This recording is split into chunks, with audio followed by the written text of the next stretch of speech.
Video अच्छी लगी तो लाइक करें, सब्सक्राइब करें। एक राजा शासन करता था।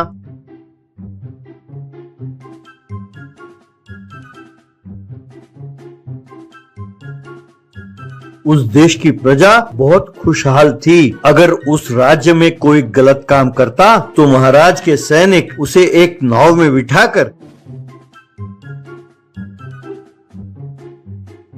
दूर समुद्र में एक टापू में छोड़ आते थे।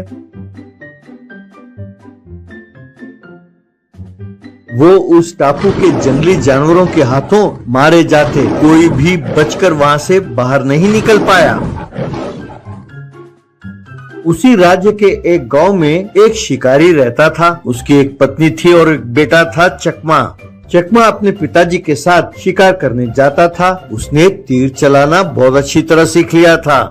इतना ही नहीं, चकमा बहुत होशियार था। गांव में किसी को भी कोई परेशानी होती तो वो यूं चुटकी बजाते ही हल कर देता। इसीलिए सब उसकी प्रशंसा करते थे।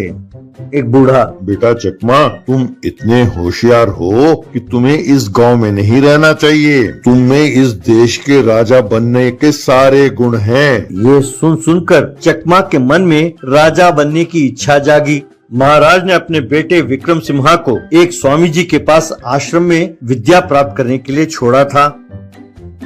स्वामी जी, महाराज, आप यहाँ के नियम तो जानते ही हैं। आप अपने बेटे को जब उसकी पढ़ाई पूरी हो जाए तभी ले जा सकते हैं। बीच में आकर आप उसे देख भी नहीं सकते। महाराज, आपको ये मंजूर है ना? तब महाराज, है तो बहुत मुश्किल, पर युवराज के भविष्य हेतु ये तो त्याग मुझे करना ही पड़ेगा। मैं भी ऐसे ही तो पला बड़ा हूँ। इस तरह विक्रम सिंह वहाँ पढ़ाई के साथ साथ शस्त्र चलाना भी सीखने लगा। एक दिन जंगल में विक्रम सिंह की दोस्ती चकमा के साथ हो गई। दोनों अच्छे दोस्त बन गए। अब दोनों बड़े हो गए।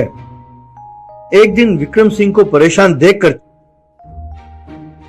चकमा, दोस्त, क्या बात है? तुम इतने परेशान क्यों हो? तब विक्रम सिंह, मित्र, तुम जानते हो ना कि मैं इस देश का भविष्य में राजा बनने वाला हूँ और एक हफ्ते के अंदर मेरी पढ़ाई यहाँ पर पूरी होने वाली है। लेकिन पढ़ाई पूरी करते ही मैं महाराजा नहीं बनना चाहता। कम से कम कुछ महीनों के लिए मैं देश भर घूमना चाहता हूँ, अलग अलग किस्म के लोगों से मिलना चाहता हूँ, अलग अलग जगह का आनंद लेना चाहता हूँ और आजादी के साथ घूमना चाहता हूँ। लेकिन महाराज इसके लिए नहीं मानेंगे। बस मुझे इसी बात की चिंता है। चकमा, अच्छा, तो ये परेशानी है भाई, इसके लिए तो सोचना होगा। तभी विक्रम सिंह को एक उपाय सूझा। मित्र, तुम एक काम करो, तुम जाकर मेरे पिताजी से मिलो और कहो कि तुम ही विक्रम सिंह हो। तब मैं दुनिया भर घुमाऊंगा। उसके बाद मैं आकर अपने पिताजी को समझा दूंगा कि असली बात क्या है। चकमा के मन की इच्छा को पूरी होते हुए देखकर चकमा मना नहीं कर पाया। महाराज बनने का इससे बढ़िया अवसर और कब मिलता। वो सीधा महाराज के पास गया और कहा कि वही विक्रम सिंह है। महाराज ने ये सोचकर कि यही विक्रम सिंह है, इसे सिंहासन पर बिठाया और उसे महाराज घोषित किया। वहाँ विक्रम सिंह बहुत खुश होकर देश भर का पर्यटन करने लगा।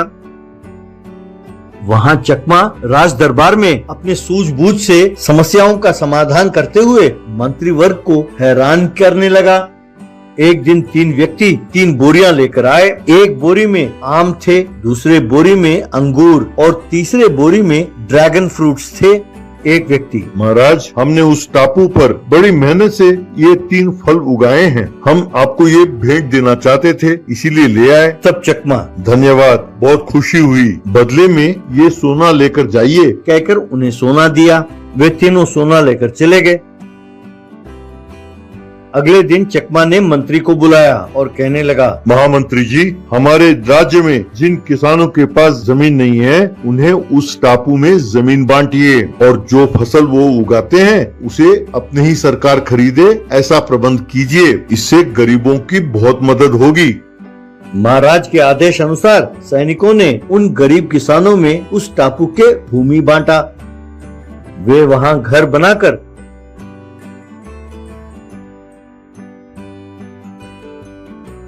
खेती बाड़ी करने लगे।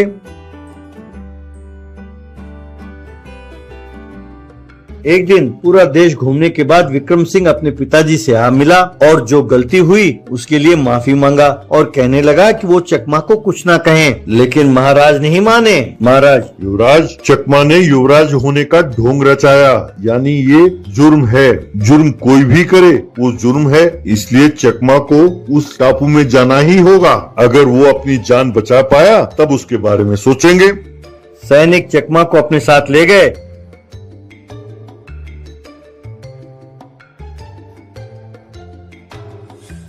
और उस टापू में छोड़ आए, लेकिन उस टापू में रहने वाले लोगों ने चकमा को पहचाना और उसकी इज्जत से स्वागत की। महामंत्री महाराज से, महाराज, आपने देखा कि चकमा कितना होशियार है। वो जानता था कि किसी न किसी दिन उसे इस टापू में जाना ही होगा, इसीलिए पहले उसने लोगों को वहाँ भेजा और उनसे वहाँ खेती बाड़ी कराई। जंगली जानवर लोगों के डर से जंगल के अंदर भाग गए। अब वो टापू इंसानों के रहने लायक हो गया है। उसने अपने दोस्त की खुशी के लिए ये सब किया। महाराज, आप उसे क्षमा कर दें। अब मैं बूढ़ा हो चला हूँ, मेरी इच्छा है कि आप चकमा को महामंत्री बना दें तो अपने राज्य का भला होगा। ये मेरी सलाह है महाराज। तब विक्रम सिंह, हाँ पिताजी, उसने मेरे लिए ये सब कुछ किया। उसकी सूझबूझ इस राज्य के लिए बहुत लाभदायक है। महाराज मान गए। इस तरह चकमा अब उस देश का महामंत्री बन गया।